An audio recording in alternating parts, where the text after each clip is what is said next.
बिस्मिल्लाहिर्रहमानिर्रहीम। अस्सलाम वालेकुम मेरी यूट्यूब फैमिली।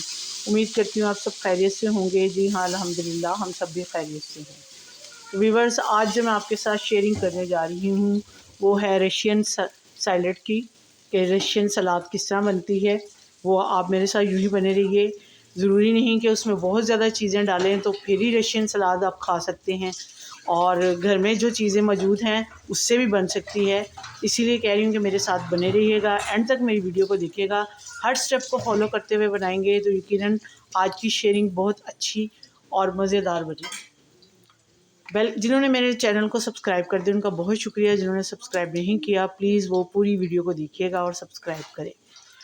बेल के बटन को भी आपने हिट करना ताकि हर आने वाली वीडियो का नोटिफिकेशन सबसे पहले और जल्दी आपको मिल सके। इसके अलावा फेसबुक का लिंक भी आपको डिस्क्रिप्शन में मिलेगा, वहाँ पर जाइए। मेरी आज की शेयरिंग को आपने अपने चाहने वालों में, फैमिली मेम्बर्स में लाजमी शेयर करना है और मेरे पेज को भी ज्वाइन करना है। बस मेरे साथ एंड तक बने रहिएगा। तो चलें शुरू करते हैं जी। तो व्यूअर्स, अब शुरू करते हैं। सबसे पहले मैंने मैक्रोनीज़ ले ली हैं, इनको उबाल लिया है। ये 250 ग्राम के लगभग हैं। इनको उबाल के ड्रेन कर लिया था। उसके अलावा ये मेरे पास घर में ही सारी चीज़ें मौजूद थी, जो कि अमरूद है। इनको जिस तरीके से मर्ज़ी आप काट लें। मैंने कुछ के तो बीज निकाल लिए, कुछ के बीज नहीं निकाले। इसी तरह है अमरूद। स्ट्रॉबेरी थी, स्ट्रॉबेरी भी सीज़न के लिहाज से जो जो चीज़ें आपके पास मौजूद हैं घर में, बाज़ार से लाने की ज़रूरत नहीं है, आप इसमें शामिल कर सकते हैं। केला है मेरे पास। उसके बाद सेब है। इन सब फल को, जितने भी फ्रूट्स हैं, इन सब को मैं इसके अंदर डाल लूँगी।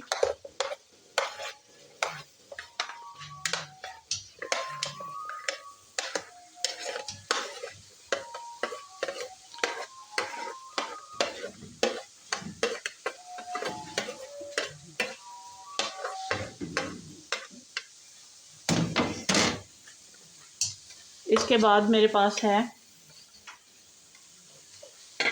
कॉकटेल है। इसका पानी ड्रेन कर लिया मैंने। मिक्स है ये भी। उसके बाद जी, तो व्यूअर्स, मेरे पास मायोनीज़ क्रीम है। किसी भी ब्रांड की आप डाल सकते हैं। इसमें फ्रेश क्रीम डालिएगा, किसी भी ब्रांड की आप डाल सकते हैं इसमें।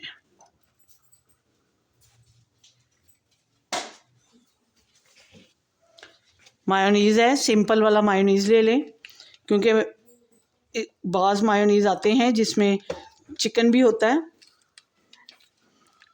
चिकन वो ब्रेड मायोनीज़, तो मैंने ये सादा वाला लिया है। इसके अलावा मेरे पास नट्स में है काजू, बादाम। इन सब की मिक्सिंग करके आपको दिखाती हूँ फाइनल लुक जी। तो व्यूअर्स, रशियन सलाद तैयार है। रशियन सैलड अगर आप खाना पसंद करते हैं तो इस तरह भी खाई जा सकती है। जिनकी फेवरेट है वो तो ज़रूरी नहीं कि हर बहुत ज़्यादा इसमें फ्रूट्स डाले जाएं। जो घर में होते हैं तो थोड़ी सी फ्रूट्स के साथ भी ये रशियन सैलड बन सकती है। तो इसके साथ ही मुझे दुआ में याद रखिएगा। आज की शेयरिंग जो मैंने आपके साथ की है यकीनन आपको पसंद आई होगी। रोज़ा इफ्तार करने के साथ दुआ में याद रखिएगा और रशियन सलाद से लुत्फ़अंदोज़ होंगे आप यकीनन रोज़ा इफ्तार करते हुए। तो मुझे भी दुआ में याद रखेंगे। इसके साथ ही मिलती हूँ किसी अच्छी सी वीडियो के साथ। दुआ में याद रखिएगा। अल्लाह आपको हमें नासिर और इजाज़त दीजिए। अल्लाह हाफ़िज़।